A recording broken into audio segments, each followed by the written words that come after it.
You are 15, and you are no one. You lie motionless, skin slick with oil, limbs fixed in a posture chosen not by a god, but by a man with power and taste. The marble beneath you is cold enough to sting. The air smells of burned resin, copper, and something else. The slow rot of silence. Just above your head, beyond the stone ceiling and the carved floor, the city of Athens sings its own praises. They quote Homer between gulps of wine. They call themselves the cradle of civilization, the architects of reason. But here, in the underbelly of greatness, you are a body prepared for consumption. The torchlight dances. It casts shadows of gods across the frescoed walls. Gods entwined in embrace. Gods at war. Gods watching from above. They do not blink. They do not help. You've learned that the divine here is as distant as mercy. Outside, the agora swells with rhetoric. They debate justice, freedom, virtue. Above, men gather in symposium to toast to truth. Below, they perform another kind of ritual. Quiet, deliberate, choreographed. This isn't worship, it's curation. You are not a person. You are a display, a performance in flesh. They taught you that Athens birthed democracy, that its people lit the torch of reason in a world of chaos. But no one mentioned the basement, because beneath every pillar of logic, there is always something buried. And here in this forgotten chamber, between incense and orders, between philosophy and performance, you learn a lesson not written in any scroll, that power loves to dress itself in ideas, that cruelty prefers silence to shame, and that even the most luminous city in history could build its foundation on the backs of the unseen. This isn't a myth. It isn't metaphor. This is the part of Athens that marble doesn't reflect. And if you're still listening, good. That means you're ready to look where history told you not to. Like, share, subscribe, comment. The light of civilization is never clean. It just burns too brightly for most people to see what's underneath. Sabar, you weren't taught to serve. You were trained to disappear. Theron had been purchased on a Wednesday. He remembers that only because the market smelled different that day. Damp stone, olive brine, and the sweet, fermenting stench of spilled wine. He had been arranged in a line, not by age or strength, but by symmetry. A foreign merchant inspected his collarbones, asked him to smile, then walk in a circle. A nod, a signature, a purse exchanged. 300 drachmas, enough to buy a small vineyard, enough to own silence. He was not bought to carry, not to build. He was bought because someone imagined what he might look like, bathed in rosewater and lit by torchlight. From that day forward, the training began. Each morning, Theron's body was treated not as a vessel, but a surface. His hair was curled and perfumed, his skin exfoliated with crushed fig and dusted with powdered myrrh. Water was poured in a trickle, never a splash. Oil rubbed until his skin gleamed. Not too much, never too dry. He was not allowed to eat lentils or garlic. Such things, he was told, corrupted the scent. He learned how to kneel without bruising, how to recline in a way that looked effortless but concealed tension, how to speak in half sentences, calculated pauses that projected docility without overt fear. The goal wasn't to obey, it was to anticipate, to make obedience look like instinct, like art. Theron wasn't a servant, he was a composition. In the estate's back courtyard, where slaves were rarely watched, Damon, older by 2 years, thin but quick-eyed, taught him the things the trainers didn't say out loud. Don't cry, it makes them cruel. Don't make friends, they'll separate you. Never look hopeful, they can smell hope. Theron absorbed these lessons like prayer. He stopped blinking when nervous, learned to detach, mentally, emotionally, so thoroughly he once forgot his own name for 3 days. Damon had gently tapped his shoulder. "You're back," he'd said. "Good." And still, the symposium loomed. The first time Theron asked what it was, an older woman polishing silver trays gave him a long, exhausted stare. "It's where men pretend to be thinkers while acting like beasts, where the gods they praise wouldn't dare enter." She wasn't wrong. The symposium was Athens' proudest tradition, a sacred communion of minds, they called it. Men of learning reclining on embroidered couches, quoting Euripides, debating ethics, sipping crater after crater of wine. They framed it as transcendence, a mingling of spirit and discourse. But underneath the verses and vapor, another ritual took place. One not written about in scrolls, but passed in whispers.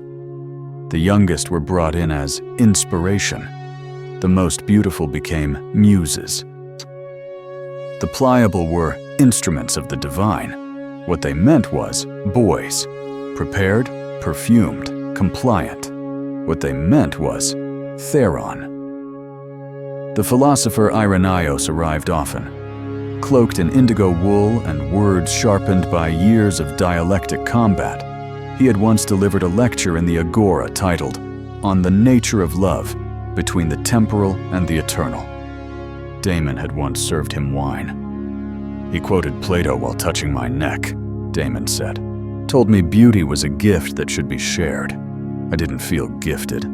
I felt erased." Irenaeus was part of a larger order of thought, one that merged logic with longing. He, like many others, upheld the doctrine that eros between men and boys was noble because it elevated the soul, that to desire youth was not hunger, but pedagogy. They called it mentorship. They wrote poems. They gave it a name too sacred to question: paiderastia. This philosophy did more than excuse what was done. It sanctified it. In scrolls preserved by history, men wrote that love between equals was too base, that true elevation came when one was dominant, the other submissive, when one taught and the other endured, when age met beauty and the body became a vessel through which wisdom passed. But no one asked what it meant for the body. Theron didn't read those scrolls. He lived them. He carried the weight of higher ideals in the bend of his back, the stiffness of his pose, the precise number of heartbeats he learned to suppress before a command was spoken. He watched as the household shifted in the days before the symposium. Fruit ripened and was discarded for appearing too soft. Musicians arrived to rehearse. Guards were posted not to protect, but to control who left. The floors were scrubbed with vinegar and lemon. The boys were bathed twice. One of them, a newcomer named Kimon, asked, "Will there be music?" Damon didn't answer. Theron did. "There will be performances. We are some of them." In the final preparation hour, the steward adjusted his himation, then tilted his chin slightly with 2 fingers. "Perfect," the man whispered. "You look almost divine." Theron wanted to laugh, or scream, or remember what he used to look like before the oils, before the powdered chalk, before the word divine became another way of saying available. But he did none of that. He simply nodded. The last thing Damon said before the door opened was this: "You'll feel yourself start to float. Don't fight it. That's survival. And if they ask if you're willing, smile. They like to believe the lie." The torches were lit. The guests had arrived, and the sound of sandals on stone meant the night had begun. They wore togas and sipped wine. But what they practiced wasn't culture. It was conquest. The evening arrived like a performance. Predictable, elegant, calculated. The symposium began as all the others had, with hymns to Apollo and long-winded toasts to the greatness of Athens. The estate glowed in amber lamplight. Incense curled through the halls like a polite lie. Courtyards overflowed with figs, roasted meats, and amphorae of wine so old it was poured like perfume. The guests arrived in silence and silk. Men who ruled by law and idea, archons, strategoi, orators, each carrying the weight of rhetoric on their shoulders and indulgence in their eyes. They greeted Critias, the host, with words of admiration and envy. "No symposium rivals yours," said one. "You always know how to elevate the discourse." Theron heard this from behind a curtain, already posed, already prepared. His feet rested on a cooled stone slab, his wrists arranged just loosely enough to imply peace, just tensely enough to ensure stillness. Every nerve inside him hummed, not with anticipation, but with calibration. In the main chamber, odes were recited. A lyre played something mournful. A philosopher quoted Euripides, "Whom the gods wish to destroy, they first make beautiful." Laughter followed. The men nodded. They understood the joke, and the truth beneath it. Theron was summoned, not by name, of course. He had no name here. He was referred to as the Marble Muse, the Eros of Mytilene, the latest commission. He entered the room as he had been trained, silent, slow, eyes cast down. The men did not cheer. That would be vulgar. They admired. That was worse. Their gaze was a kind of consumption, more lasting than touch. Archon Leontes stood beside the host. A man of broad frame and deliberate stillness, he had the face of a statue and the voice of a teacher. "The boy is flawless," he said, as if commenting on stonework. "Does he understand metaphor?" Critias smiled. He understands everything necessary. Leontes turned to the guests. Heraclitus once wrote, "The soul is dyed by the color of its thoughts, but I believe it is shaped more by what it endures." He placed a hand on Theron's shoulder. "The path to wisdom, my friends, must pass through pain. Otherwise, it is mere memory, not knowledge." Theron did not flinch, not outwardly, but somewhere deep inside. A door he'd locked months ago shifted slightly on its hinges. The night unfolded in quiet sequence. No screaming, no struggle. That would have shattered the illusion. Instead, there were whispers. Gloves of words laid gently over acts no words could truly hold. Sandals clicking on polished tile, the hiss of wine being poured, the soft exhale of a lyre string being plucked. And above it all, the slow suffocation of pretense. One guest spoke of stoicism while gripping Theron's wrist with practiced detachment. Another mused on platonic forms while describing the shape of a bruise fading on a boy's thigh. It wasn't contradiction. It was culture.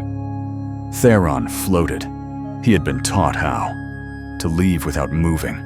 To dull sensation without appearing dull. To become not a boy, but a canvas. They weren't hurting him, not in the way most people imagine hurt. They were using him to express themselves, and that, in Athens, was sacred. He was not assaulted with fists. He was dismantled by ideas. What the guests practiced that night was not perversion. It was philosophy. Not desire, but discourse. They believed this. They needed to.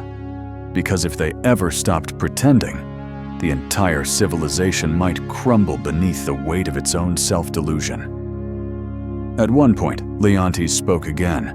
"There is a nobility in resistance that eventually yields," he said. "It mimics life itself. No one questioned the metaphor. No one looked at Theron. He did not cry. He did not scream. He became exactly what they wanted. Not broken, but emptied. And in that emptiness, they saw reflection, perfection, art. By dawn, the air smelled of wax and extinguished oil. The guests left in pairs or silence. Some quoted verses on their way out. One left a ring as tribute. Another left a lock of Theron's hair on the altar of Dionysus. Critias declared the evening a triumph. "No one else dares blend thought and experience quite like us," he said. The staff cleaned the couches. Damon helped Theron to his feet. "You're still here," he whispered. Theron blinked. He wasn't sure if it was a question, a statement, or a warning. Later that morning, word spread among the elite that the gathering had been a masterpiece, an affair to remember. There were already requests to borrow the Muse. Someone had written a short ode about Theron's silence, titled "The Wisdom of Stillness." He had become more valuable. But inside, something had cracked. It wasn't the body. That would heal. It was the part of him that used to believe survival could be clean. That detachment could be a shield. That performance could leave the performer intact. He had learned the truth, that in Athens, education did not always elevate. Sometimes it erased. The columns still stand, but so do the shadows. Time passed. The seasons in Athens changed, but the rooms stayed the same. The oil lamps, the stone slabs, the soft rustle of silk and intention. The names of the boys changed. Their eyes did not. Theron watched it all. He saw the new arrivals, too young to understand what was happening, too trained to resist. They arrived with a flicker of fear and the faint hope that maybe their case would be different.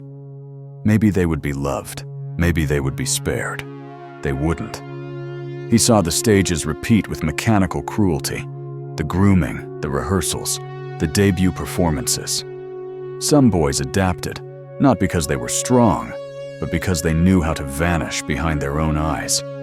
Others simply faded, quietly. A few resisted too early and disappeared entirely. No questions were asked. No names were remembered. Theron did not feel old, but in a place that devoured youth, survival made him ancient. Damon was gone, replaced by a boy called Phileas, who smiled too much and asked too few questions. "He's obedient," the steward said. "He might last." Theron no longer corrected them when they mistook obedience for endurance. They didn't know the difference. That was part of the system. And it was never just boys. Women in Athens were assigned to homes like statues, meant to be still, silent, and unseen. Daughters were married off before their voices changed.